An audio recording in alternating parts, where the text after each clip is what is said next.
Durante décadas, algunos carteles del narcotráfico no solo traficaron drogas, declararon guerras abiertas contra rivales, gobiernos y muchas veces contra civiles que simplemente estaban en el lugar equivocado. En este vídeo veremos 8 organizaciones criminales que llevaron la violencia del narcotráfico a niveles extremos. Pero el cartel que aparece al final de esta lista hizo algo aún peor. No solo sembró terror, le declaró la guerra a todo un país. Número 8. Cártel del Golfo. La tarde parecía normal en Matamoros, una ciudad pegada a la frontera con Texas. Pero de repente las calles se llenaron de camionetas, hombres armados y ráfagas de fusil que retumbaban entre los edificios. Durante horas, la ciudad quedó paralizada. Nadie sabía exactamente qué estaba pasando, solo que algo muy grande estaba por terminar. En el centro de ese tiroteo estaba un hombre conocido como Tony Tormenta. Cuando finalmente cayó abatido en 2010, muchos pensaron que era el final de una era. Porque Tony no era cualquier jefe. Era uno de los líderes del Cártel del Golfo, una organización que llevaba décadas moviendo droga, dinero y violencia a través de la frontera. A diferencia de otros carteles que aparecieron después, el Golfo ya existía cuando el narcotráfico todavía se movía en silencio. Primero contrabando, luego cocaína. En los años 90, bajo el mando de Juan García Ábrego, el cartel se convirtió en una de las rutas más importantes para llevar cocaína colombiana hacia Estados Unidos. Pero el verdadero cambio llegó con otro nombre: Osiel Cárdenas Guillén. Osiel no era precisamente un jefe discreto. Era el tipo de hombre que pensaba que el miedo funcionaba mejor que cualquier trato. En 1999, según investigadores estadounidenses, Osiel y sus hombres rodearon a 2 agentes federales, uno de la DEA y otro del FBI, y los amenazaron con rifles en plena calle. No es exactamente la forma más inteligente de evitar problemas con Estados Unidos, pero sí una forma muy rápida de convertirse en su enemigo. Y Osiel tomó otra decisión que cambiaría el narcotráfico mexicano para siempre. Reclutó a soldados de élite desertores del ejército mexicano para que trabajaran como su brazo armado. Ese grupo sería conocido después como los Zetas. Con ellos, el Cártel del Golfo dejó de ser solo un negocio de drogas. Se convirtió en algo más peligroso. Una organización capaz de pelear como una fuerza militar. Durante años controlaron rutas clave en Tamaulipas, una de las puertas principales para cruzar droga hacia Estados Unidos. Pero la alianza con los Zetas terminó rompiéndose alrededor de 2010. Y cuando eso pasó, la frontera se convirtió en un campo de guerra. Convoyes armados, ciudades bloqueadas, enfrentamientos a plena luz del día. El Cártel del Golfo nunca volvió a ser un solo grupo. Se fragmentó en varias facciones que todavía hoy pelean por las mismas rutas. Y aunque ya no domina como antes, su nombre sigue apareciendo cuando algo sale muy mal. Como ocurrió en 2023, cuando hombres armados vinculados al cartel secuestraron a 4 ciudadanos estadounidenses en Matamoros. 2 murieron. Días después, el propio cartel entregó a 5 de sus miembros atados y dejó una carta de disculpa.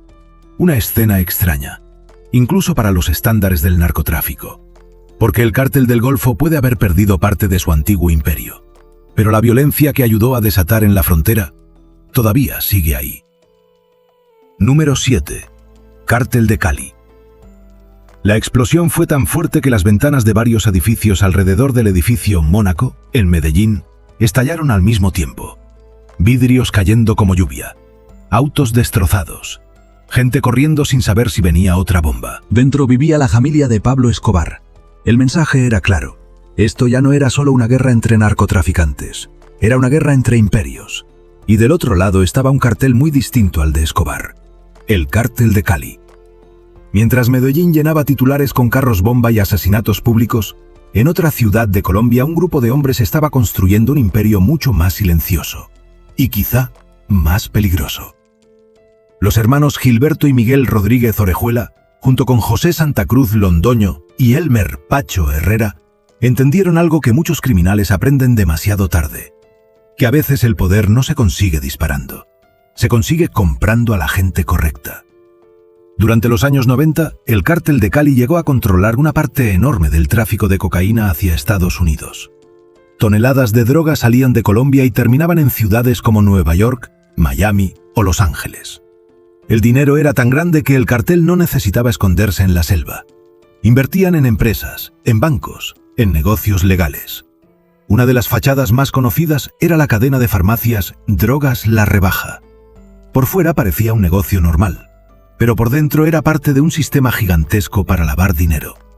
Y el cartel no solo compraba empresas, también compraba información. Tenían redes de espionaje capaces de escuchar llamadas de policías, jueces y políticos. Sabían quién investigaba, quién hablaba y quién podía convertirse en un problema. Y cuando alguien se convertía en un problema, el cartel también sabía cómo eliminarlo. Porque detrás de la imagen de empresarios elegantes, el cártel de Cali también estaba rodeado de sangre. A finales de los años 80, en la región de Trujillo, comenzó un período de terror que duró varios años. Personas secuestradas, torturadas, desaparecidas. Cuerpos mutilados arrojados al río Cauca. Entre las víctimas estaba el padre Tiberio Fernández, un sacerdote que denunció públicamente lo que estaba pasando. Su cuerpo apareció desmembrado. Ese era el verdadero rostro del cartel. No tan ruidoso como Medellín, pero igual de brutal cuando alguien estorbaba. Durante años el cártel de Cali funcionó casi como una corporación internacional del crimen. Pero incluso los imperios más discretos terminan cayendo. En 1995, el gobierno colombiano comenzó a capturar uno por uno a sus líderes. Primero Gilberto, luego Miguel, después los demás. El imperio se derrumbó. Pero el legado del cártel de Cali dejó algo muy claro para el mundo del narcotráfico: que un cartel no necesita bombardear ciudades para ser temido. A veces es mucho más peligroso el que sonríe, se pone traje y compra el sistema desde adentro, mientras la sangre corre lejos de las cámaras. Número 6. Clan del Golfo. Las primeras llamas aparecieron en la carretera cuando un autobús empezó a arder en medio de la noche. Minutos después, otro vehículo fue incendiado varios kilómetros más adelante. Luego camiones atravesados bloqueando las rutas. En cuestión de horas, carreteras completas del norte de Colombia quedaron cerradas. Tiendas bajaron sus persianas. Escuelas cancelaron clases. Y miles de personas decidieron quedarse encerradas en sus casas. No porque el gobierno lo ordenara, sino porque lo ordenó un cartel: el Clan del Golfo. Durante años, este grupo se convirtió en la organización criminal más grande y una de las más violentas de Colombia. Una mezcla peligrosa de narcotráfico, estructura militar y control territorial que funciona más como un ejército irregular que como una simple red de traficantes. Su origen viene de los restos de las antiguas milicias paramilitares, combatientes acostumbrados a la guerra, al control de pueblos enteros y a imponer su autoridad a través del miedo. De ese terreno nació el Clan del Golfo, con base en la región de Urabá, un corredor estratégico entre selva, costas del Caribe y rutas hacia Centroamérica por donde toneladas de cocaína salen cada año rumbo a Estados Unidos.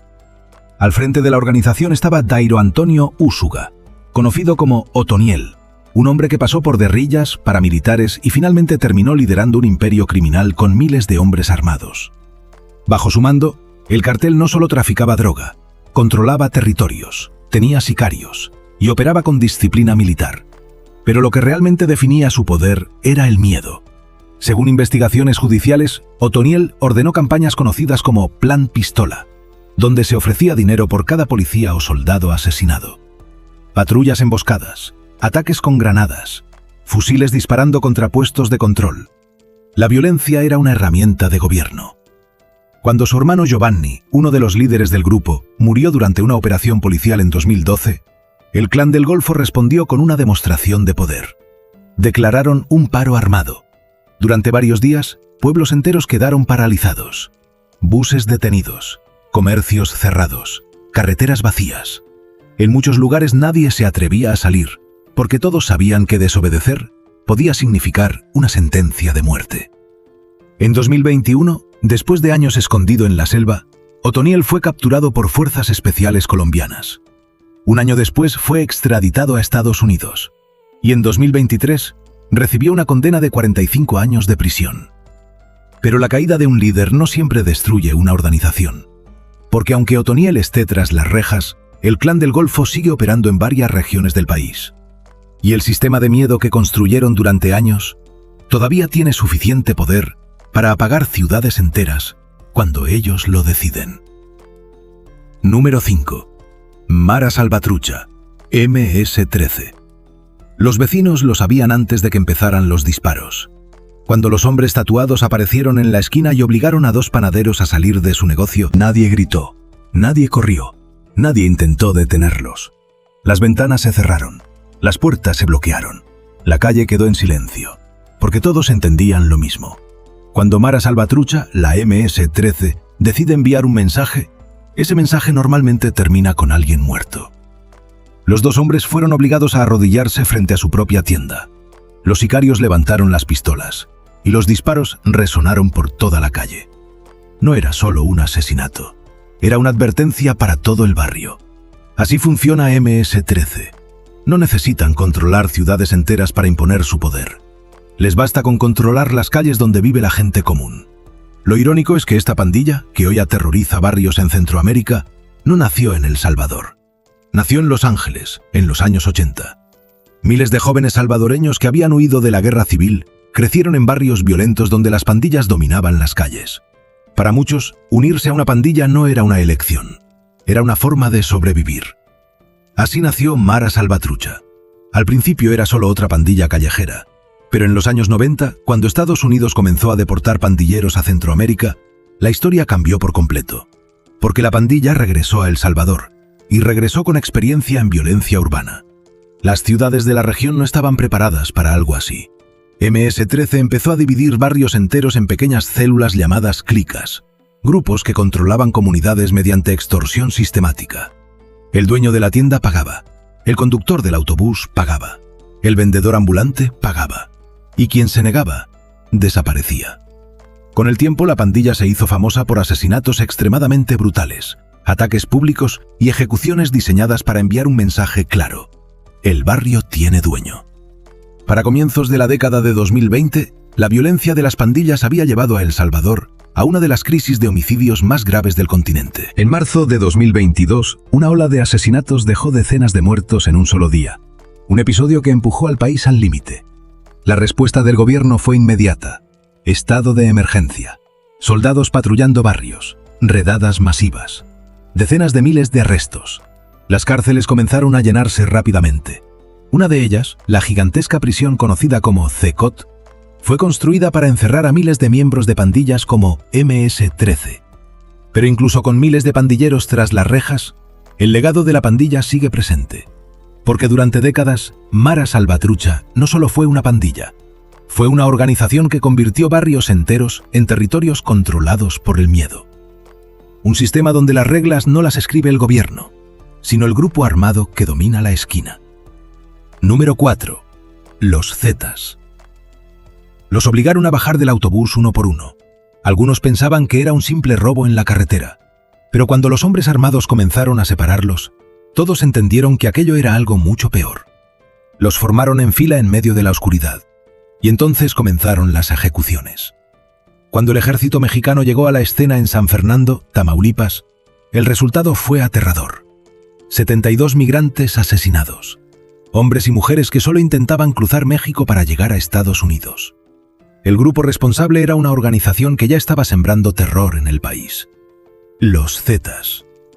A diferencia de muchos carteles tradicionales, los Zetas no nacieron como traficantes. Nacieron como soldados. A finales de los años 90, Osiel Cárdenas Guillén, líder del Cártel del Golfo, reclutó a un grupo de soldados de élite del ejército mexicano que habían desertado. Su trabajo era ser el brazo armado del cartel, un equipo entrenado para operaciones militares, emboscadas, inteligencia, eliminación de objetivos. El líder original fue Arturo Guzmán de Cena, conocido como Z1. Por el hombre que convirtió a los Zetas en una máquina de terror fue Heriberto Lazcano, conocido como el Lazca. Lazcano entendía algo que otros carteles tardaron años en aprender. El miedo puede ser más poderoso que el dinero. Bajo su mando, los Zetas comenzaron a utilizar una violencia diseñada no solo para eliminar enemigos, sino para enviar mensajes. Decapitaciones, cuerpos colgados de puentes, víctimas disueltas en ácido. No eran actos impulsivos, eran advertencias públicas. En 2010, los Zetas rompieron con el Cártel del Golfo y comenzaron una guerra brutal por el control del norte de México. Carreteras bloqueadas por convoyes armados, ciudades atrapadas entre tiroteos, y comunidades enteras viviendo bajo la amenaza constante de secuestros, extorsiones y ejecuciones. En 2011, otro ataque mostró hasta dónde podían llegar. Hombres armados rociaron gasolina dentro del Casino Royal en Monterrey y prendieron fuego al edificio. El incendio mató a 52 personas, la mayoría civiles que quedaron atrapados en el humo y las llamas. Un año después, en 2012, el ejército mexicano anunció que había matado a Heriberto Lazcano durante un enfrentamiento. Pero incluso su muerte pareció sacada de una historia de horror. Horas después, un comando armado irrumpió en la funeraria donde estaba su cuerpo y se lo llevó. Nunca volvió a aparecer.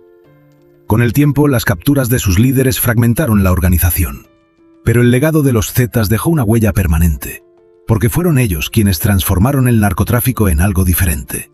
Una guerra donde la violencia no solo se usaba para ganar territorio, sino para asegurarse de que todo un país supiera exactamente lo que pasa cuando alguien se cruza con ellos.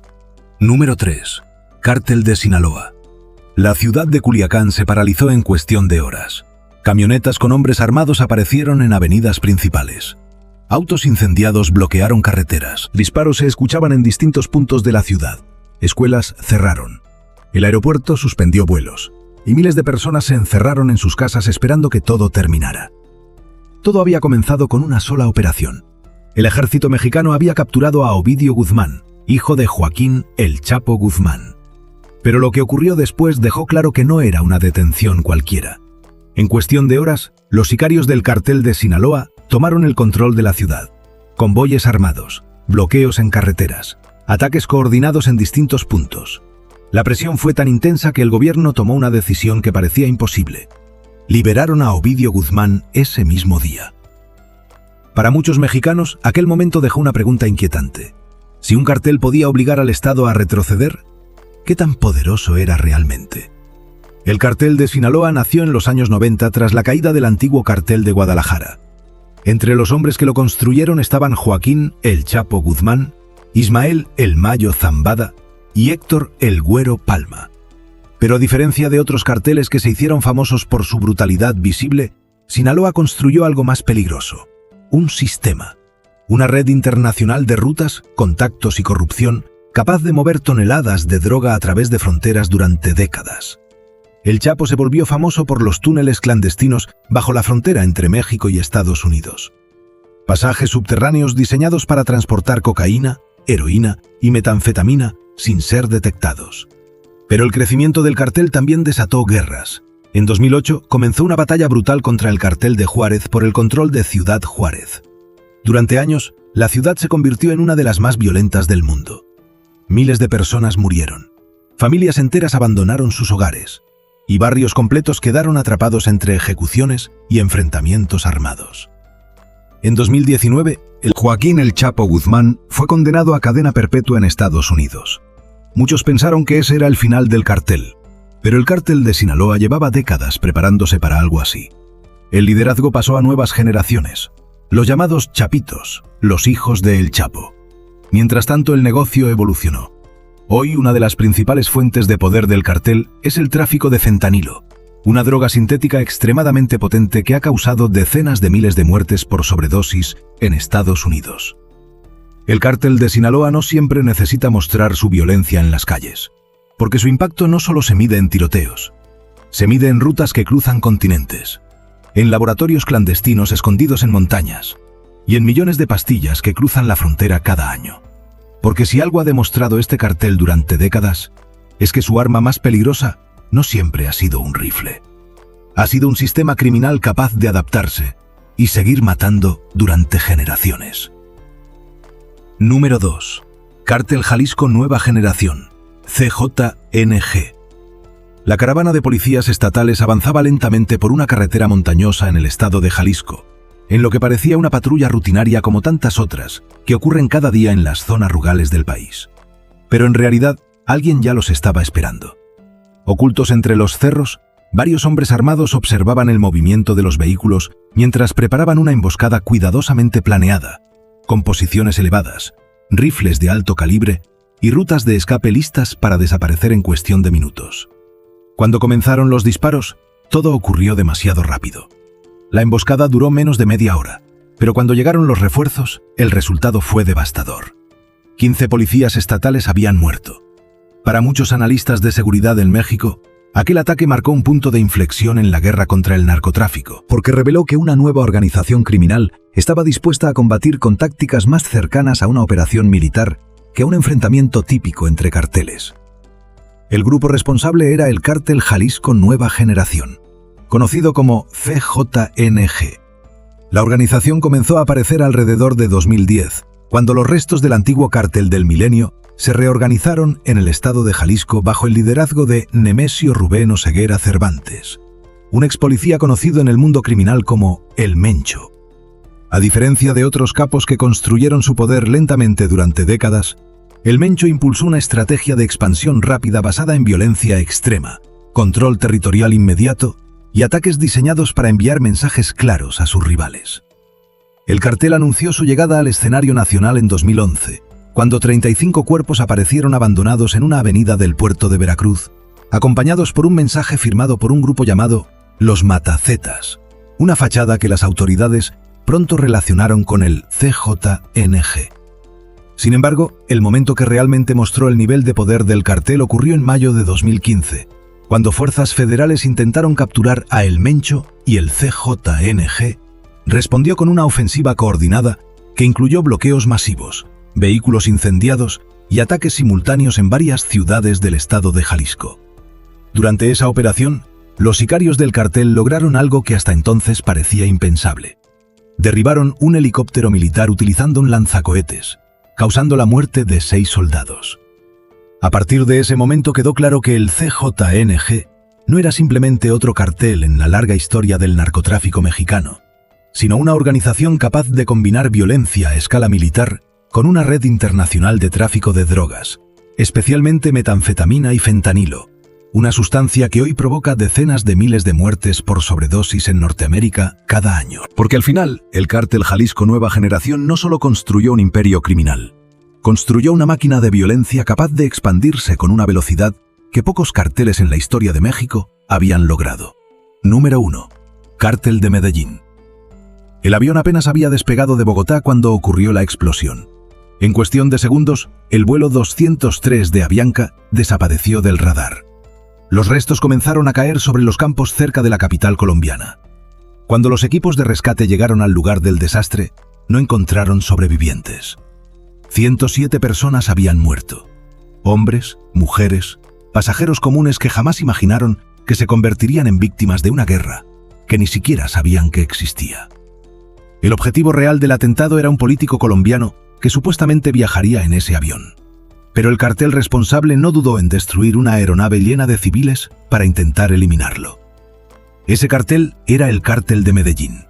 Durante los años 80, el Cártel de Medellín se convirtió en la organización de narcotráfico más poderosa del planeta, liderada por Pablo Escobar, junto con socios como los hermanos Ochoa y Gonzalo Rodríguez Gacha. En su punto más alto, el cartel controlaba gran parte del flujo de cocaína hacia Estados Unidos, generando millones de dólares cada semana. Pero el verdadero poder de Escobar no se construyó solo con dinero, se construyó con miedo. Cuando el gobierno colombiano aprobó la extradición de narcotraficantes hacia Estados Unidos, Escobar decidió declarar una guerra abierta contra el Estado. Su organización creó un grupo conocido como los extraditables, cuya misión era simple: obligar al gobierno a eliminar la extradición. La estrategia fue brutal. Bombas en edificios públicos, asesinatos de jueces, periodistas y policías, y ataques diseñados para sembrar terror en todo el país.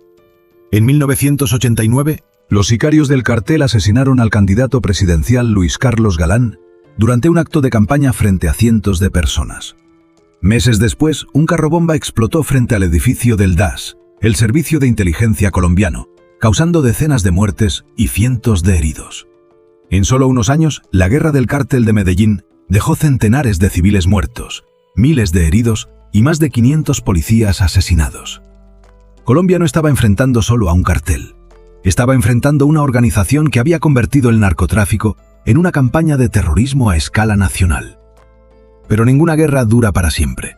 El 2 de diciembre de 1993, después de años de persecución, fuerzas colombianas localizaron a Pablo Escobar en la ciudad de Medellín. Intentó escapar saltando por los techos de las casas del barrio. Minutos después, cayó abatido. Con su muerte, el imperio del Cártel de Medellín comenzó a derrumbarse. Pero el legado de violencia que dejó atrás cambió para siempre la historia del narcotráfico. Porque durante aquellos años, el cartel de Escobar demostró algo que el mundo no había visto antes: que una organización criminal podía declarar la guerra a todo un país, y durante un tiempo, casi ganarla.